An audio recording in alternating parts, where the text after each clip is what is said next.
This is episode 2 of the Creator God theory of the Atonement. I've titled it, The Atonement Crisis and the Moment Everything Changed.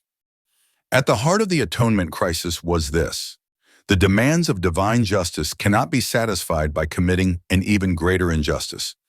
And perhaps no greater injustice could be imagined than the atoning sacrifice of Jesus Christ, the most innocent and just being in all eternity, suffering in place of the most unjust and guilty. Why is this such an injustice? Because it violates the 3 basic principles of justice we reviewed in episode 1 under the problematic nature of a vicarious atonement. The innocence principle. It is unjust to punish the innocent. Was not Jesus Christ innocent? Yes. Then this was a violation of the first principle. The substitution principle. It is unjust to substitute the punishment of one person upon another, the just for the unjust. Was not Christ substituted in our place? Yes. Then this was a violation of the second principle. The perspective principle. It is unjust to punish for future sins not yet committed. Was not Christ punished for all sins, past, present, and future? Yes. Then this was a violation of the third principle.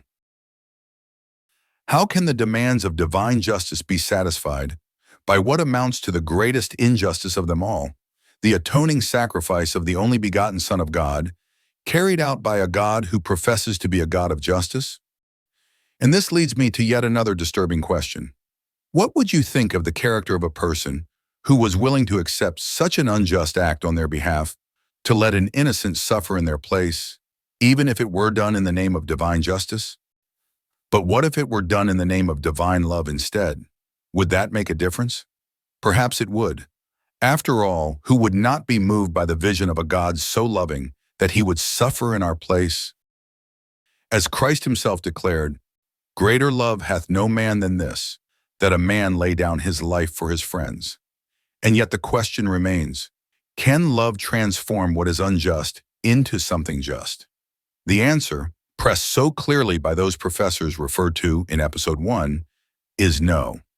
Love cannot make the unjust just, and further, it points to a serious misunderstanding of the very nature of love. For no act is truly loving that is not also just. Let me explain, because this point is crucial. Justice, at its core, is going the first mile in our relationships with one another. It rests on the universal principle of rendering unto each man his due. Benevolence, by contrast, is going the second mile. It means rendering unto man more than his due. But here is the crucial point. Just as one cannot go the second mile without going the first, so too one cannot be benevolent without first being just. And this is why justice is foundational. Love as benevolence does not skip past justice. It builds upon it, as in the familiar example of a baker's dozen. 12 donuts are owed, but the baker adds 1 more, freely giving 13. That extra donut is not justice, but benevolence. And a baker who fails to deliver on the 12 cannot deliver a 13th. In the same way, second-mile love, in the gospel sense, requires first-mile justice, in the foundational sense, or it too cannot be realized. The Book of Mormon makes the same point from a different angle, but with unmistakable force. Do ye suppose that mercy can rob justice? I say unto you, nay, not one whit. If so, God would cease to be God. If love or mercy could override justice, God himself would unravel, and the very foundations of the eternal order would collapse. Justice then is not optional. It is the bedrock upon which love and mercy must stand. This is why Scripture speaks of just men made perfect. A just man made perfect is one who is both just and benevolent. Justice lays the foundation. Benevolence or love builds upon it and perfects it. Thus, just men made perfect.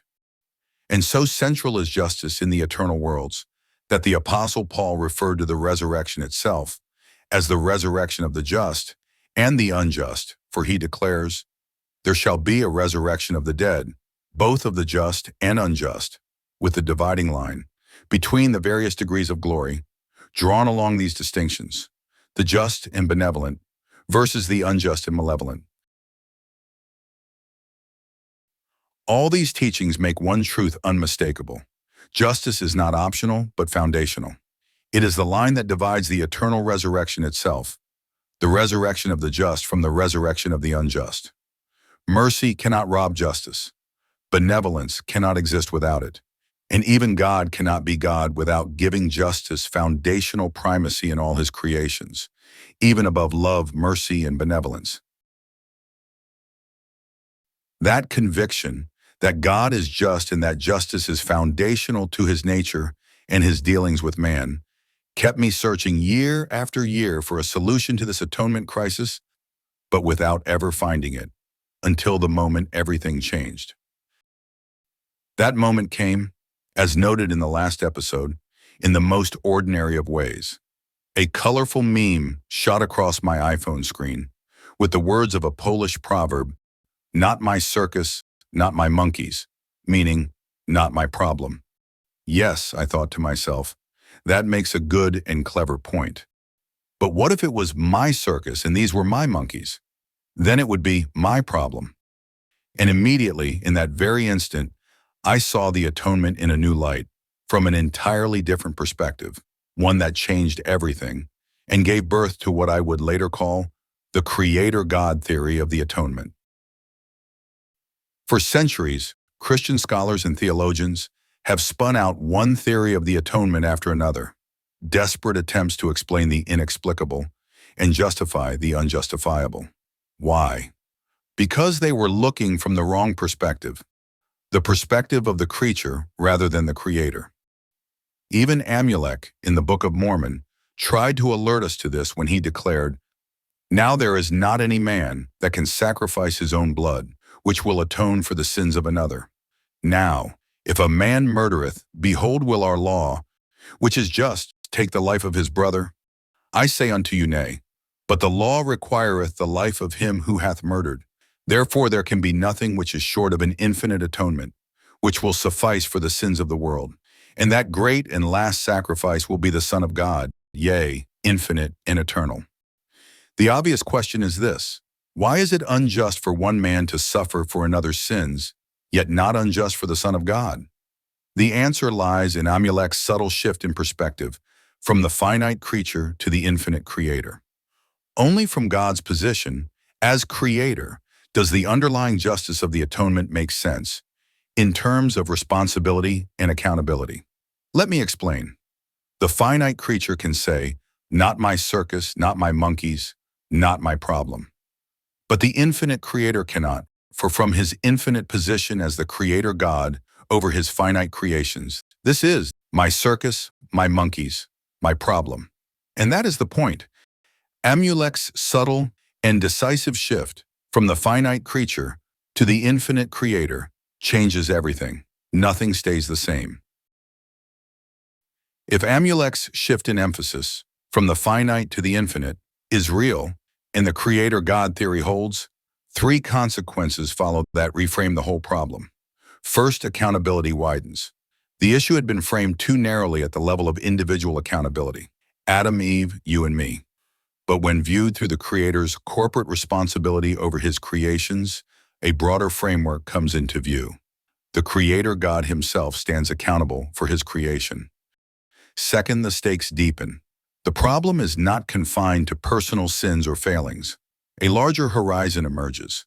The crisis is cosmic, reaching to the very integrity of the Creator and his creation. This entire eternal round is at risk. Third, justice stands.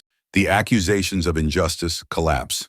The three foundational principles, the innocence principle, the substitution principle, and the perspective principle, are upheld as foundational.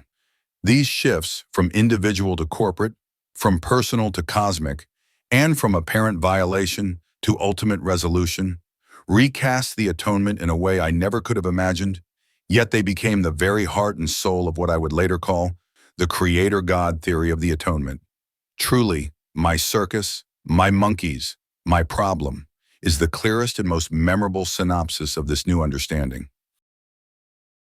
And so, I invite you to join us in the next episode, which I have purposely titled in these faithful, yet paradoxical terms. We know the atonement works, but how? And we'll reveal why somehow is worse than no answer at all. After all, how can the atonement truly work if it seems to violate the very principles of justice it was meant to satisfy? And what help is an elusive answer, like somehow, to anyone? This then is where we will begin in episode 3, with what we do know, what we don't know, and what we ought to know.